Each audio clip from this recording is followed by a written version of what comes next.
اگر کسی شخص کا وضو بار بار ٹوٹ جائے تو اس کے لیے کیا حکم ہے؟ کیا وہ ہر فرض و سنت نماز کے لیے وضو الگ کرے؟ کیونکہ اکثر ایسا ہوتا ہے. دیکھیں، ایک ہے اکثر ایسا ہو جانا یا کبھی کبھار ایسا ہو جانا، تو دوبارہ وضو کرنا پڑے گا.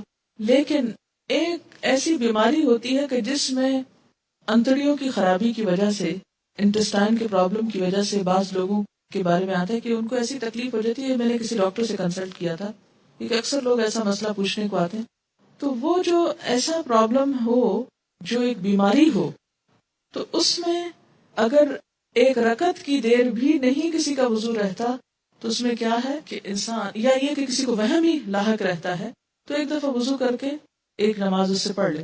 لیکن کبھی کبھار ایسا ہو جانا یا دن کی 5 نمازوں میں سے 1-2 میں ایسی کوئی تکلیف ہو جانا، تو اس کے لیے یہ حکم نہیں ہے.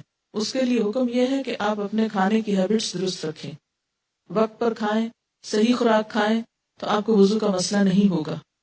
ایسی چیزیں مت کھائیں جن کے بارے میں آپ کو پتا ہے کہ آپ کو ان سے الرجی ہے اور اسٹمک اپسیٹ ہوتا ہے یا آپ کے وضو میں پرابلم ہوتا ہے.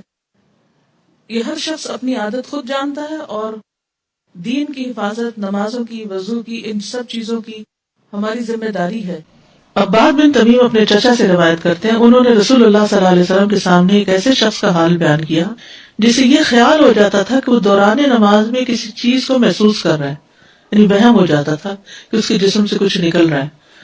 آپ نے فرمایا وہ نماز سے اس وقت تک نہ مڑے یا نہ پھرے جب تک ہوا نکلنے کی آواز یا بو نہ پائے.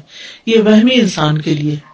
عام حالات میں انسان کو جب ہوا نکلتی ہے تو پتہ چل ہی جاتا ہے، تو وہ عام اس کو نہ لے. یعنی محض شک کی بنیاد پر یا وہم کی بنیاد پر یا جسم میں ایسے ہی کوئی سرسراہٹ ہوئی ہے اس کی بنیاد پر وہ یہ نہ سمجھے کہ اس کا وضو چلا گیا ہے، جب تک کہ واضح علامت نہ ہو. اب بعض اوقات یہ 2 علامتیں بہت واضح نہیں ہو سکتی، لیکن انسان کو یہ پتہ چل جاتا ہے کہ اس کے جسم سے ہوا نکلی ہے، تو اس وقت اس کا وضو نہیں رہے گا. لیکن محض وہم کی بنیاد پر نماز نہیں توڑنی چاہیے، کیونکہ بعض لوگ وضو کر ہی نہیں پاتے، 10-10 15-15 دفعہ وضو کرتے رہتے ہیں کہ شاید ان کے جسم سے پھر کچھ نکل آیا. تو وہ صرف شیطان کا وسوسہ ہوتا ہے، اس کو اہمیت نہیں دینی چاہیے. بس ایک دفعہ صحیح طور پر وضو کر لینا چاہیے، اور اگر یہ 2 علامتیں محسوس ہوں وضو کے دوران یا پھر نماز کے دوران تو دوبارہ وضو کر لینا چاہیے. سہل بن حنیف سے روایت ہے، انہوں نے کہا مجھے مزی کی وجہ سے بہت مشقت برداشت کرنی پڑتی تھی، کیونکہ میں اس کی وجہ سے بہت کثرت سے بار بار غسل کرتا تھا.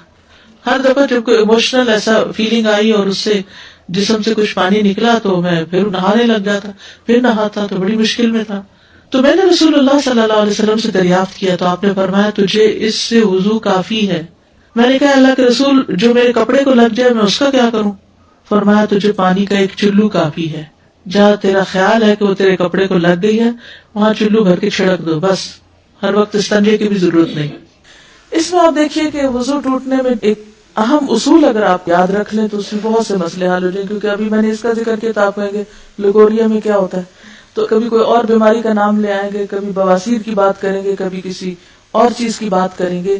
تو ایک اہم اصول ہے کہ سبیلین سے جو کچھ بھی نکلتا ہے اس سے وضو ٹوٹ جاتا ہے. سبیلین 2 راستوں کو کہتے ہیں، یعنی جو یورین کا راستہ ہے یا پخانے کا راستہ ہے، اس میں سے کچھ بھی نکلے، چاہے وہ خون نکلے، چاہے وہ پانی نکلے، چاہے وہ چپکتا ہوا پانی ہو، چاہے وہ لیکوریا کہیں اس کو، کوئی بھی نام آپ اس کو دیں، یا ایون ہوا خارج ہو، تو اس سے وضو ٹوٹ جاتا ہے. یہ ایک اہم ترین اصول ہے. اگر آپ کو یہ یاد رہے تو پھر ہر ایک نئے نام کے ساتھ کچھ سوال کرنے کی ضرورت پیش نہیں آئے گی. تو کچھ بھی نکلے جو جسم پر محسوس ہو تو اس کو دھو کر، یا اگر دھونے کا موقع نہ ہو تو ٹشو سے صاف کر کے. میں اس لیے موقع کی بات کر رہی ہوں کہ عام طور پہ گھر میں تو سہولت ہوتی ہے، لیکن بعض اوقات آپ سفر میں ہیں، استنجے کا موقع نہیں ہوتا، تو ایسی صورت میں ایسی خواتین جن کو مسلسل ایسا ڈسچارج ہوتا ہے وہ پیڈ یا ٹشو استعمال کر کے وضو سے پہلے اس کو ہٹا دیں اور تازہ وضو کر لیں، چاہے ان کا ویسے وضو ہو بھی. تو چونکہ سبیلین سے کچھ بھی نکلے تو وضو نہیں رہتا، اس لیے اس نجاست کو صاف کرنا بھی ضروری ہے اور اس کے ساتھ دوبارہ وضو کرنا بھی. وضو کے بغیر نماز قبول نہیں کی جاتی. حضرت ابو ہریرہ رضی اللہ عنہ سے روایت ہے کہ رسول اللہ صلی اللہ علیہ وسلم نے فرمایا جس شخص کا وضو ٹوٹ جائے جب تک وہ وضو نہ کرے اللہ تعالیٰ اس کی نماز قبول نہیں کرتا.